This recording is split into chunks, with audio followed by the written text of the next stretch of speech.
Okay, so we're going to start with reviewing our simplifying our imperfect square and cube roots, and then we're going to look at some right triangles and see how this really incorporates. So let's start with square root of 300. I'm thinking the largest perfect square that multiplies into 300 is 100, making that the square root of 100 times 3. Square root of 100 is 10, so that's going to be 10 rad 3, 10 square root of 3. Okay. On our second one, we've got 3 times the square root of 180. Perfect square factor of 180. Well, I know 9 definitely goes in, but I'm thinking something bigger too. So if I'm thinking back to my perfect squares, 9, 16, 25, 36, 49, 64, 81, 100. Maybe I'll try 81 just in case. No 81. How about 36? 180 divided by 36. Ooh, that goes in 5 times. That's a winner. So that's going to be 3 times the square root of 36 times 5. Square root of 36 is 6. And then we've got rad 5. 3 times 6 is 18. So we've got 18 rad 5. And now our last one, we've got a cube root and a negative coefficient, which means we have negative 1 times the cube root of 80. I want to think back to my perfect cubes we had to memorize, maybe referring back to my notes. We've got 1, 8, 27, 64, and 125. And there in our perfect cubes, I'm really saying 8 times 10. So that's going to be negative 1 times the cube root of 8 times 10. Cube root of 8 is 2, so that's going to be negative 1 times 2 times the cube root of 10. So negative 2 cube root of 10. Okay, so let's go take a look at some right triangles now. Today we're going to look at a very special relationship that has to do with our right triangles. It's called the Pythagorean Theorem. But before we get to that, we want to go over just a little bit of vocabulary with our right triangle that we haven't used yet. Okay, so a couple of the vocabulary words, right? So we know we have our right triangle, we have our right angle. The two sides that make that right angle in our triangle, those are what we call legs. So we've got a leg down here and a leg up here. And those are those sides that make the right angle. Okay. The side opposite the right angle, which is always the longest side in our triangle, in our right triangle, is called a hypotenuse. And that's a fun word to say, hypotenuse. Okay. That's always opposite the right angle. Sometimes you might see a diagram shown like that. Okay. And our Pythagorean theorem is a relationship between the legs and the hypotenuse of a triangle that was discovered in ancient Greece, and Pythagoras is the mathematician that's credited with the publishing of the Pythagorean theorem. Now, our Pythagorean theorem works for all right triangles, but I'm going to use an example of a right triangle that has just nice integer numbers to really kind of show our relationship here. So let's imagine that the leg of this right triangle is 3 centimeters here. The other leg is 4 centimeters. And then our hypotenuse is 5 centimeters. So what happened was ancient mathematicians, they looked at these right triangles. They can find them in nature. They can create them just by forming a right angle, drawing the hypotenuse, connecting the legs.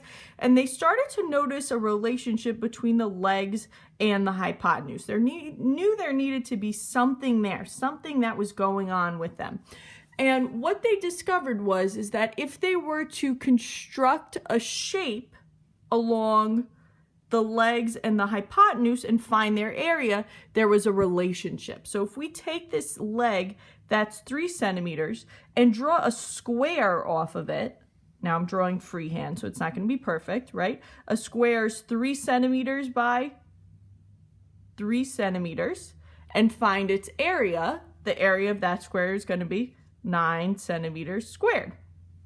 And they go and they do the same thing off the other leg. right? And that's 4 centimeters by 4 centimeters. So the area is going to be 16 centimeters squared. Okay. Then they go and draw a square off of the hypotenuse. And when you draw the square off of the hypotenuse, you get a square that's 5 centimeters by 5 centimeters. And the area is going to be 25 centimeters squared. Now what they noticed is if you take the area of the two legs, right, the squares of the two legs, 16 plus 9, it's equal to the area of the hypotenuse squared, and that's essentially what our Pythagorean theorem is. Okay, so let's take a look at a nice visual. It's one of my favorites, just to sort of see a diagram of how. So let's break down the notation we have here. We saw the visual with the water. We did a visual here. So let's kind of break it down into an equation, into a formula like the mathematicians did. So if we notice, we had our area of one square, which was 9. The area of our second square, 16, and that equal to our area of our hypotenuse, which was 25. Now let's work backwards. How did we get that? Well, 9 was the area of our square with a side length of 3, so that was 3 squared. 16 was the area of our square with our side length of 4, which was 4 squared. And 25 was the area of our square with a side length of 5, so that was 5 squared. 3 squared plus 4 squared equals 5 squared. That's awesome, but that only works for this one right triangle. We need to make that work for every right triangle. So we start to assign variables, unknowns. So what we say is, A is the side length of one of our legs of our right triangle. So the side length squared, A squared. And then we call the other side length of the leg of our right triangle B. So B squared, its area, is equal to the area of the hypotenuse squared, which we call C. A squared plus B squared equals C squared. And that's our Pythagorean theorem. On page 13 in our booklet, we've got a nice notes page breaking down the Pythagorean theorem for us. What we just derived, A squared plus B squared equals C squared, where A and B are the side lengths of the legs and C is the hypotenuse. We're given some vocabulary there, right? The legs are the sides of the right triangle that form the right angle, and that the hypotenuse is the largest side of the right triangle and it's always opposite the right angle. In this box up here, we just have our Pythagorean theorem stated in words. The sum of the squares of each of the smaller sides equals the larger side squared. So let's go put it into practice now on page 14. Okay, so we've got number 1, determine if the figure below is a right triangle. So we're looking to see, is it a right triangle? Is it not? So one of the things I want to realize is if we're using Pythagorean theorem, right, to determine if it's a right triangle, A squared plus B squared equals C squared, I have to figure out, well, what would be the legs? What would be the hypotenuse? Hypotenuse is always our largest side, so that means C would be 13. So we've got 13 squared, and the other two must be our legs. 5 squared plus 12 squared, and we're looking to see, are those equal? If they are equal, then we say, yes, it is a right triangle. If not, then no, it's not a right triangle. Okay, so we know 5 squared is 25, 12 squared is 144, and 13 squared is 169. 25 plus 144, ooh, that is 169. So yes, they are equal, so we can say yes, it is a right triangle. There we go. Okay, and then number 2, determine whether the set of side lengths below forms a right triangle. So this time, no diagram to use, and again, we're going to use our Pythagorean theorem. A squared plus B squared equals C squared. The two smaller sides are our legs, so 8 and 12. So we're looking to see, is 8 squared plus 12 squared equal to 15 squared? 8 squared is 64. 12 squared is 144. 15 squared is 225, right? I'm able to do this so quickly because I have so many of my perfect squares memorized. Okay, so 64 plus 144, that's going to be 208. Is 208 equal to 225? Definitely not. So we can say no, it does not form a right triangle. You might be asking then, well, does it form any triangle? And if we want to know, does it form any triangle, we can go back to what we used a few weeks ago, our triangle inequality, where we were looking for A plus B is greater than C. Is the sum of the two smaller sides greater than the largest? And you notice we're using the same variables. That's not a coincidence that we're still using C as the largest side. So just for fun, let's see if it forms a triangle at all. Is 8 plus 12 greater than 15? Is 20 greater than 15? Yes. So it does form a triangle, but not a right triangle.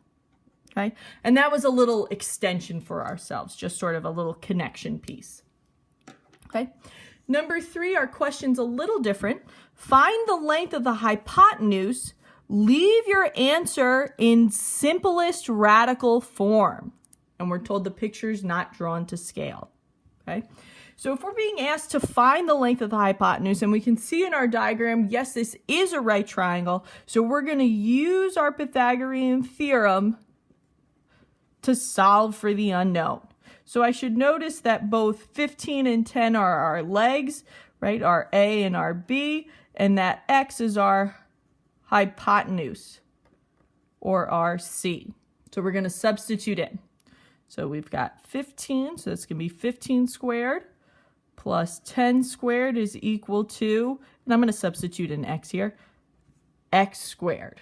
Okay, we're going to have to solve for x. Order of operations, let's first do our exponents. So 15 squared is 225.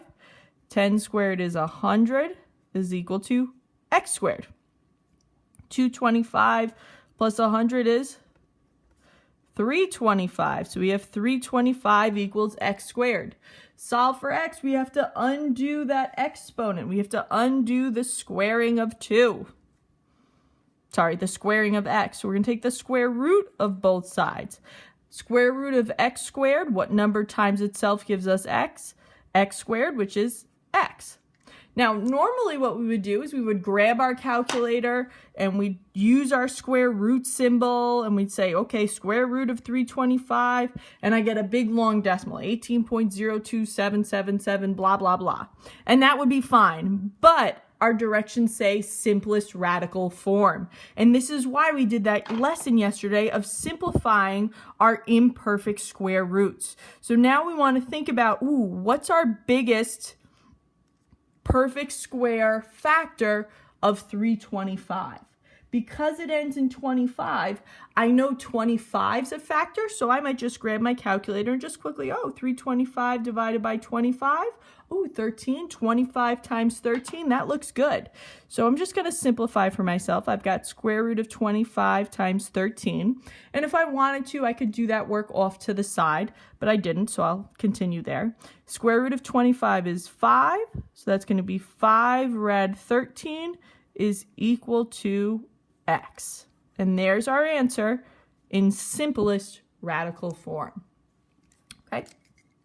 So if you remember back to how I introduced to you the right triangle on the whiteboard with the Pythagorean theorem, I used specific side lengths, 3, 4, and 5. And I said those were kind of special because they're integers.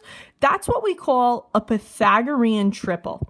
And that's a set of positive integers for A, B, and C, where we see that rule of the Pythagorean theorem held, that it actually works. Okay? And there's infinitely many Pythagorean triples. There's a few, knowing our first few is helpful because you can recognize it. So we're going to look at our Pythagorean triples, and they kind of scale out to where we see them. So our first set, we've got 3, 4, and 5, and we're just going to prove that it works. 3 squared plus 4 squared equals 5 squared, right? So that's going to be 9 plus 16 equals 25, and 25 equals 25. So yes, it does work. If we scale by 2, that means multiplying by 2. So that's going to be 6, 8, and 10. Let's test that. So that's going to be 36 plus 64. Is that equal to 100? It sure is. It works. Okay. If you've got some time on your hands and you're still interested, Pythagorean triples is a really cool topic to investigate. Okay, so now I want you to go on to page 15 in your classwork, right? Do all your work there. Then you're going to submit on Google Classroom, either in the Kami PDF or on the Google Doc, inserting your images. And a perfect math joke for today. What's the only cure for a bad case of right angles? The Pythagorean Theorem. Hey-o!